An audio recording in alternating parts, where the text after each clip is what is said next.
సెలవని అలసిపోయేనా కాలమే శిలవలే నిలిచిపోయేనా మనిషి మనిషిని కలిపిన ఓ ఋషి భువిని చరితని నిలిపెను నీ కృషి ఏంటత్తయ్య ఇలా జరిగిపోయిందేంటి? మన కళ్ళ ముందే ఘోరం జరుగుతూ ఉంటే మనం ఏమీ చేయలేకపోయాం. కనీసం ఆయన్ని కాపాడుకోలేకపోయాం అత్తయ్య.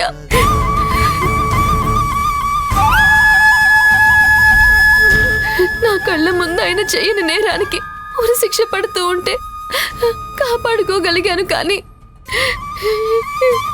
ఇప్పుడు మనకి అవకాశం కూడా లేకుండా పోయింది అత్తయ్య.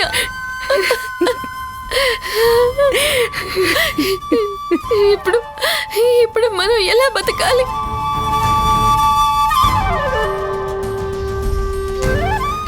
ఆయన లేని నా ఈ జీవితం నాకెందుకు అత్తయ్య? అయ్యో,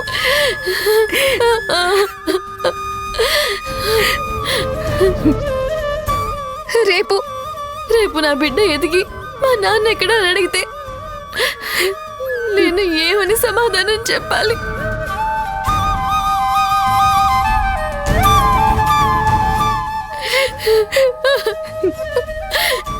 ఇంతకాలం ఆయన ఉన్నారనే ధైర్యంతోనే బతుకుతూ ఉన్నాను. ఇప్పుడు మన కళ్ళ ముందే ఆయన దూరం అయిపోతూ ఉంటే నేను ఎలా బతకాలంతయ్యా? అయ్యో,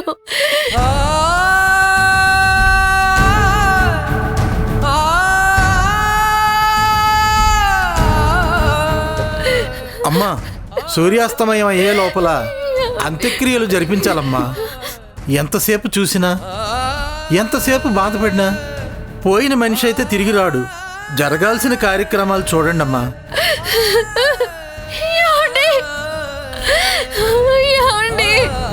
ఇంత చిన్న వయసులో ఇంత కష్టం రావడం అనేది నిజంగా చాలా దారుణం అమ్మా. కానీ ఏం చేస్తాం, మనసు రాయి చేసుకోవాలి. కొన్నిసార్లు ఆ భగవంతుడు కొన్ని ఎందుకు సృష్టిస్తాడో ఎవ్వరికీ తెలియదమ్మా. జరిగేది జరిగినట్టుగా వెళ్ళిపోవడమేనమ్మా. ఇంతకు మించి మనం ఏం చేయలేమమ్మా.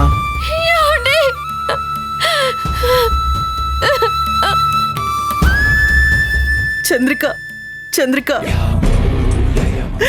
ఇంత దారుణం జరుగుతుందని అనుకోలేదు చంద్రిక. నా పెళ్ళికొచ్చి మీరందరూ నన్ను ఆశీర్వదిస్తారని అనుకున్నాను, కానీ నేను ఇలాంటి పరిస్థితిలో ఇక్కడికి రావాల్సి వస్తుందని అస్సలు అనుకోలేదు చంద్రిక.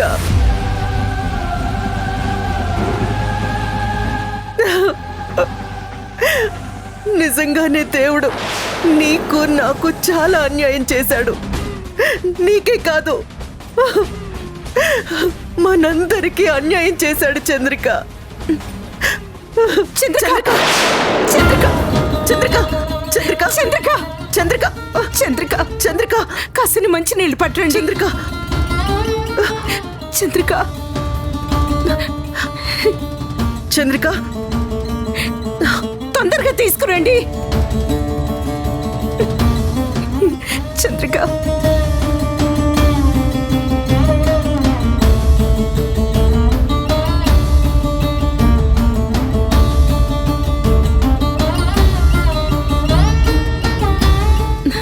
చంద్రిక, చంద్రిక, చంద్రిక, చంద్రిక, చంద్రిక,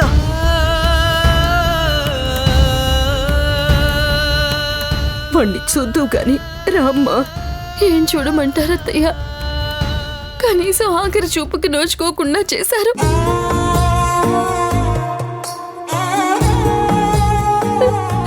రక్తపు ముద్దులా మారిపోయిన ఆయన్ని నేను ఎలా చూడగలను అత్తయ్య?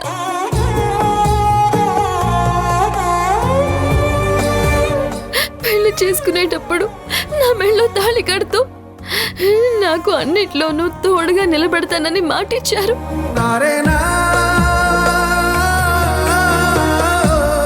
కానీ ఆ మాట నిలబెట్టుకోకుండానే తన ఒంటరిదాన్ని చేసి వెళ్ళిపోయారు అత్తయ్య.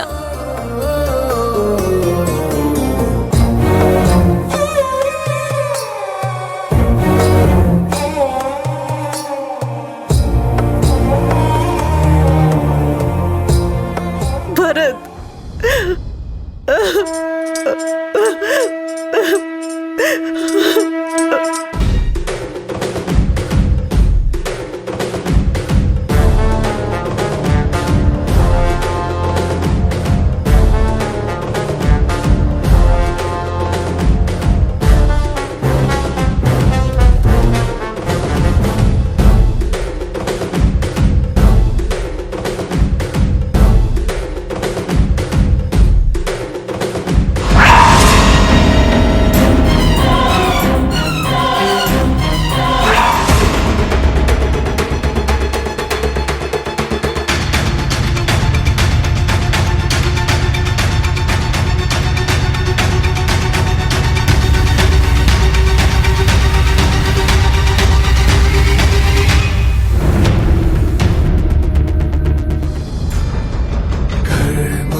మేడం, మీకు ఫోన్ వస్తుంది.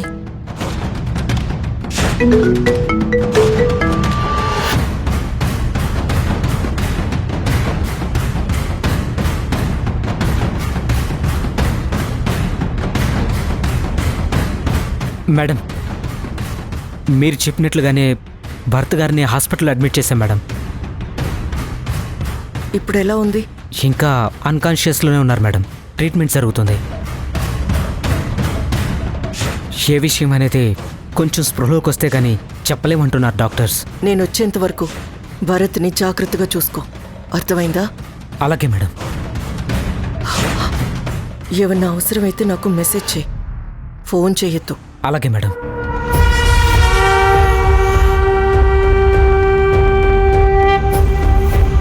ఎందుకింత చాటుగా మాట్లాడుతుంది? ఏమై ఉంటుంది?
మేడం ఎక్కడా భరత్ ఎక్కడా?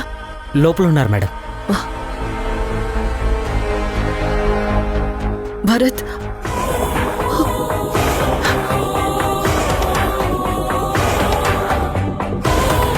భరత్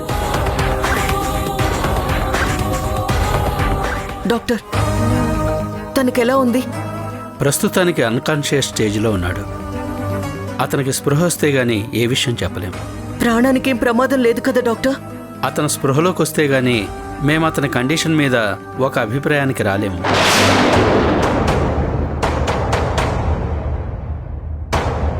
మా ప్రయత్నం మేము చేస్తున్నాం. Let's hope for the best.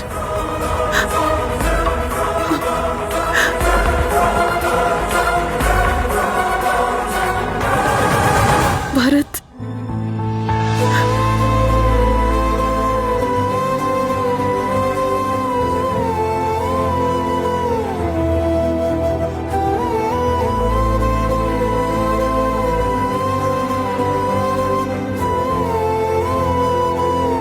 Madam ప్రస్తుతానికైతే ప్రాబ్లం లేదంటున్నారు కదా, చూద్దాం మేడం, కాన్షియస్లోకి రావచ్చేమో.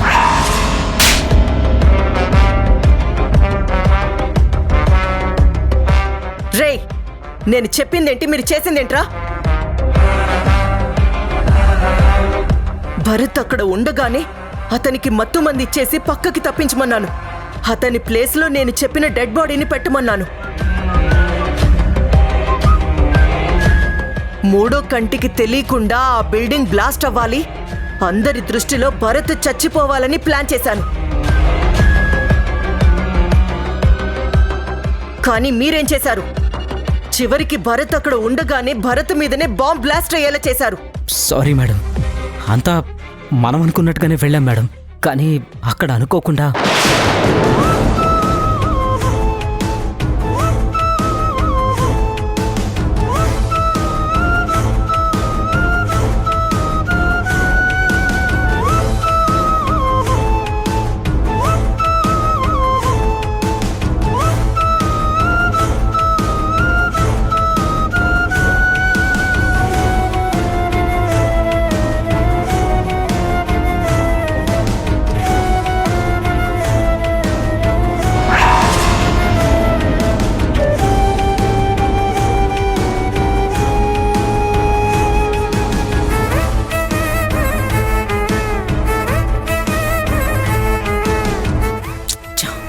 అన్నా తన ఇక్కడి నుంచి వెళ్ళిపోతున్నాడన్నా. ఇప్పుడు ఎట్లా అన్నా? అదేరా నాకు అర్థం కావట్లేదు. మేడం అతనికి ఇంజెక్షన్ చేసి అతన్ని ఇక్కడి నుంచి తప్పించమంది, ఈ స్పాట్లో ఈ డెడ్ బాడీని పెట్టమంది, కానీ అతను తప్పించుకున్నాడు. ఇప్పుడు ఎలా? ముందు మేడంకి ఫోన్ చేస్తాను.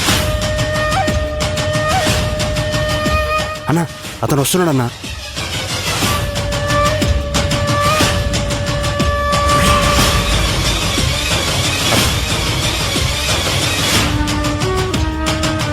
రే అంతా మనం అనుకున్నట్టే జరుగుతుందిరా. నేను అతనికి ఇంజెక్షన్ చేస్తాను. అతను పడిపోగానే భరత్ని ఇక్కడి నుంచి తప్పించేసేయాలి. ఈ డెడ్ బాడీని అక్కడ పడుకోబెట్టాలి, సరేనా?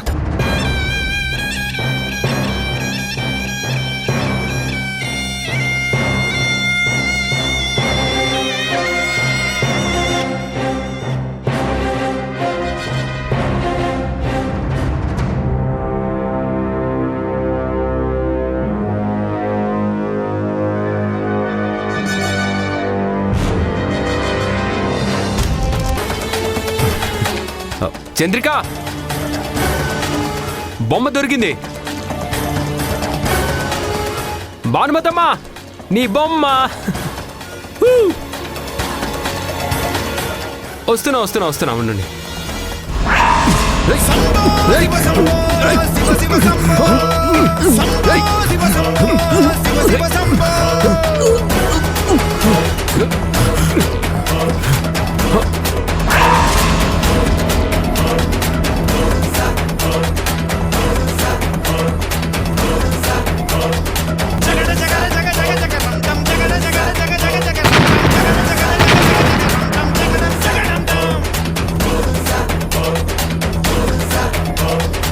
అలా అతనితో పాటు మాకు కూడా దెబ్బలు తగిలాయి మేడం. మేమనుకున్నట్టుగానే అతను రాగానే ఇంజెక్షన్ ఇచ్చుంటే మేం భరత్ గారిని సేఫ్గా బయటికి తీసుకొచ్చేవాళ్ళం మేడం. కానీ అక్కడ మిస్ అయింది మేడం. అతను మళ్ళీ తిరిగి వచ్చేసరికి ఇంజెక్షన్ చేశాం. కానీ ఈ లోపలే బ్లాస్ట్ అయింది. నిన్ను ఒరే ఛ! ఆ వీరభద్రానికి కూడా తెలియకుండా భరత్ని అక్కడి నుంచి మాయం చేయడానికి నేను చాలా పెద్ద ప్లాన్ చేశానురా. అతను ఉపయోగించి ఆ రిమోట్లో బ్యాటరీస్ పనిచేయకుండా చేశాను. ఒకవేళ భరత్కి ఇంజెక్షన్ చేయడంలో మీకు లేట్ అయినా కానీ బాంబ్ బ్లాస్ట్ కాకుండా ఉండడానికి నేను వీరభద్రాన్ని కూడా మోసం చేశాను. నేను అంత పెద్ద ప్లాన్ చేస్తే దాన్నంతా సర్వనాశనం చేశారు. ఒకవేళ ఆ స్పాట్లో నిజంగానే భరత్ ప్రాణాలు పోయుంటే పరిస్థితి ఏమయ్యేదిరా?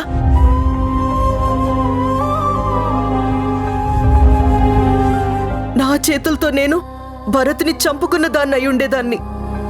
సారీ మేడం, ఇలా జరుగుతుందని అనుకోలేదు మేడం. కానీ అదృష్టవశాత్తు భరత్ గారి ప్రాణాలకేం కాలేదు. ఏయ్ నోర్ముయిరా! ఇప్పుడు భరత్ కళ్ళు తెరిచేంత వరకు నాకు ఎంత టెన్షన్గా ఉంటుందో తెలుసా?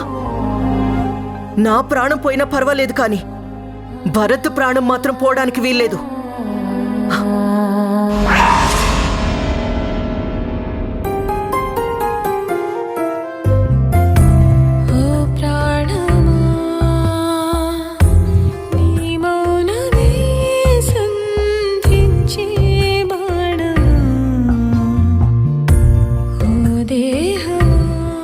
సారీ భరత్, నిన్ను ప్రాణాలతో బయటికి తీసుకొద్దాం అనుకున్నాను. మూడో కంటికి తెలియకుండా నిన్నక్కడి నుంచి తప్పించేసి ప్రపంచం దృష్టిలో నువ్వు చనిపోయావని బిల్డప్ ఇద్దాం అనుకున్నాను.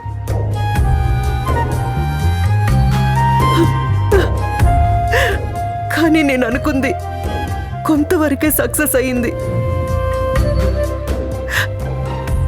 ఇప్పుడు అందరి దృష్టిలో నువ్వు చనిపోయావు భరత్. కానీ నిన్ను మాత్రం నేను కాపాడుకుంటాను. నీ ఉనికి ఈ ప్రపంచానికి తెలియకుండా నిన్ను జాగ్రత్తగా సేవ్ చేసుకుంటాను.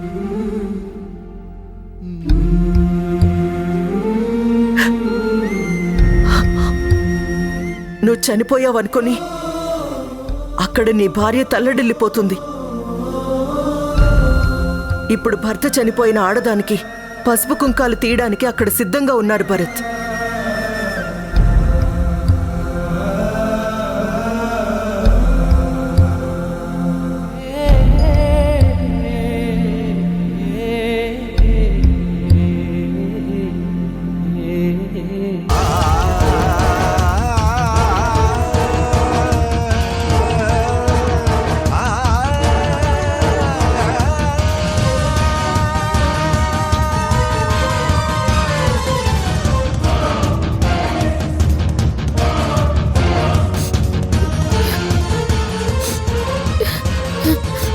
అత్తయ్య, నా వల్ల కాదత్తయ్య, నేను బ్రతకలేను. ఆయన లేకుండా నేను ఉండలేనత్తయ్య. నన్ను కూడా చంపేసేయండి. నాకింత విషయం పెట్టి చంపేసేయండి అత్తయ్య. వాడు లేకుండా నాకు బ్రతకాలని లేదమ్మా. కాకపోతే ఇదిగో ఈ పసిదాన్ని చూసైనా ధైర్యం తెచ్చుకొని మొండిగా బ్రతికేయాలి.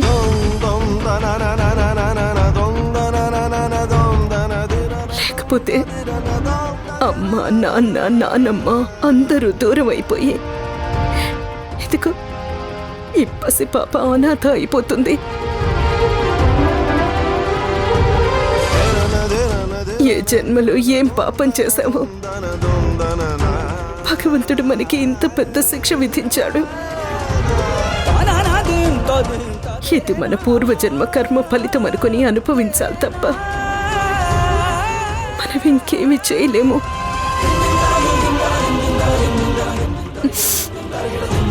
బాధని ఓర్చుకో తల్లి.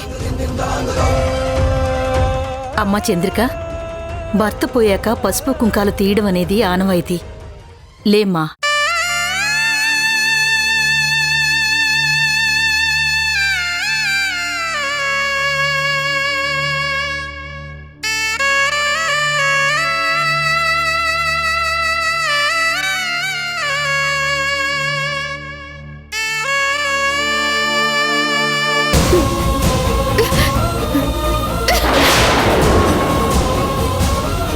మీరు లేకుండా మీ ఫోటో చూస్తూ నా జీవితం గడపడానికి నన్ను ఇంకా ప్రాణాలతో ఉంచారా?